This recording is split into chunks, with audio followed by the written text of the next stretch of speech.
तो वहीं 3 सितंबर को अरविंद केजरीवाल भिवानी पहुंचेंगे और पार्टी पदाधिकारियों को शपथ दिलाएंगे।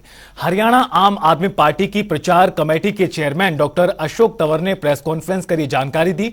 साथ ही उन्होंने जनता टीवी से एक्सक्लूसिव बातचीत करते हुए पार्टी की चुनावी तैयारियों पर भी विस्तार से बातचीत की। मुख्यमंत्री अरविंद केजरीवाल 3 सितंबर को हरियाणा में आएंगे और इसी को लेकर आज आम आदमी पार्टी के नेता अशोक तंवर और निर्मल सिंह ने चंडीगढ़ में प्रेस कॉन्फ्रेंस की। इस वक्त मेरे साथ अशोक तंवर मौजूद हैं। तंवर साहब, दिल्ली के मुख्यमंत्री भिवानी आ रहे हैं, क्या कार्यक्रम आम आदमी पार्टी का 3 सितंबर को रहेगा? आम आदमी पार्टी लगातार संगठन विस्तार करने में लगी हुई है। पुराने अनुभवों के से सबक लेते हुए पूरे देश के अंदर हरियाणा का जो आम आदमी पार्टी का संगठन बने वो बेहतरीन बने, तो उसी कवायद में अभी तक 3 चरणों में हमने करीबन 4000 पदाधिकारी नियुक्त करे हैं। कल ही 1338 हमारे सर्कल इंचार्जेस बने। सर्कल 5 गाँव के ऊपर 5 वार्डों के ऊपर हमने एक सर्कल बनाया। तो जो नवनियुक्त पदाधिकारी हैं उनको शपथ दिलवाने के लिए अरविंद केजरीवाल जी और उनके साथ भगवंत मान जी भिवानी की अनाज मंडी में पहुंचेंगे। ये वो सेना है जो जमीनी स्तर पर काम करती है पार्टी की।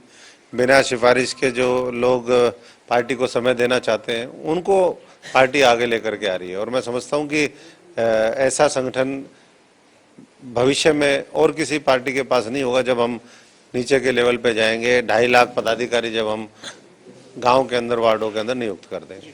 तो ये जो सर्कल के आपके पदाधिकारी हैं, इनके शपथ ग्रहण समारोह के लिए अरविंद केजरीवाल भिवानी आ रहे हैं। कोई रैली या जनसभा कहें इसको, या मतलब पार्टी का एक शपथ ग्रहण तक ही सीमित रहेगा कार्यक्रम? जो लोग मंडियों में आप देखते हो लोगों की रैली और जो जनसभा है वो उसी में होती है। हमारा तो शपथ ग्रहण जो समारोह है वही जनसभा और एक बड़ी रैली में कन्वर्ट हो जाएगा।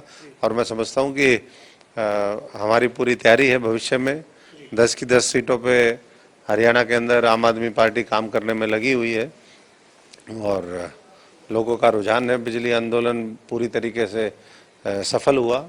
25 लाख घरों में हम गए और धीरे धीरे और विस्तार इसका होगा। तो ये आपके जो सर्कल के पदाधिकारी 1338 बने हैं, 4000 पदाधिकारियों का संगठन अभी तक आप बना चुके हैं।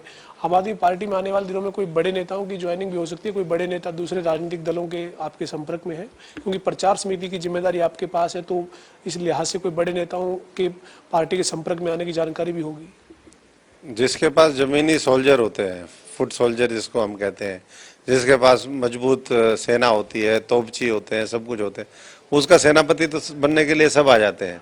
लेकिन आम आदमी पार्टी की हमेशा ये कोशिश होती है कि जो नीचे से आए हुए साथी हैं, जो जज्बे के साथ व्यवस्था परिवर्तन की लड़ाई लड़ना चाहते हैं, जो त्रस्त हैं आज की व्यवस्था से, उन्हीं के बीच में से ज़्यादा लोग आए।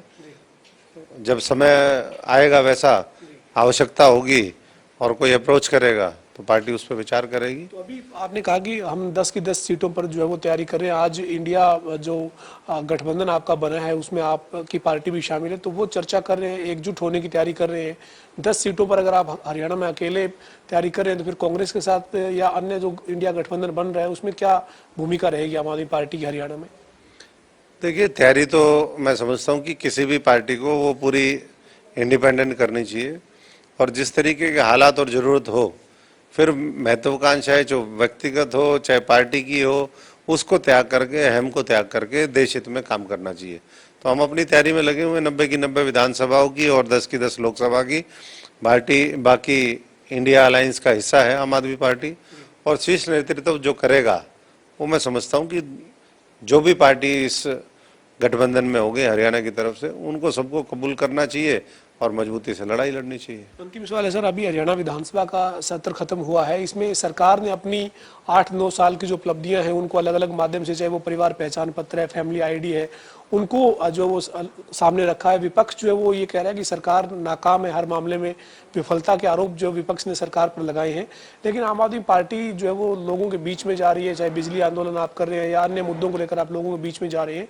क्या देखते हैं, क्या स्थिति है हरियाणा में 2024 के मद्देनजर? देखिए, हरियाणा के लोगों ने बीजेपी को सत्ता में बिठाया, मैंडेट तो फ्रैक्चर्ड था, जेजेपी ने उनका साथ दिया, लेकिन जिनको विपक्ष की भूमिका भी दी थी, क्या वो विपक्ष की भूमिका निभा पाए? तो फेलियर जहां सत्ता पक्ष है, रूलिंग पार्टी है, वहीं विपक्ष भी पूरी तरीके से फेल साबित है। तो जनता के मुद्दे तो ढंग से उठते नहीं, या तो वॉकआउट हो जाता है, या शेरो शायरी चलती है, या गंभीर चिंतन, और वो नहीं है। तो मैं समझता हूँ कि मुद्दे तो अनंत हैं, 85 ऐसे मुद्दे हैं जो हरियाणा की जनता जिसके खिलाफ सदन के अंदर गंभीर चिंतन मंथन, वहाँ पर डिबेट हो, संवाद हो, वो चाहती थी, लेकिन उसके ऊपर ना कोई ठोस जवाब मिला, ना कोई ठोस विपक्ष की तरफ से प्रतिक्रिया उस पर हुई। धन्यवाद। हमारे साथ आम आदमी पार्टी के नेता अशोक तंवर थे, जो कह रहे हैं कि 3 सितंबर को हरियाणा के भिवानी में अरविंद केजरीवाल आएंगे, पंजाब के मुख्यमंत्री भगवंत मान भी साथ में मौजूद रहेंगे, और जो पार्टी ने पदाधिकारियों की नियुक्ति की है, उनकी नियुक्ति जो हुई है उसको लेकर शपथ ग्रहण समारोह में केजरीवाल शिरकत करने वाले हैं। वीडियो जर्नलिस्ट विजेंद्र सिंह के साथ पवन सिंह, जनता टीवी, चंडीगढ़।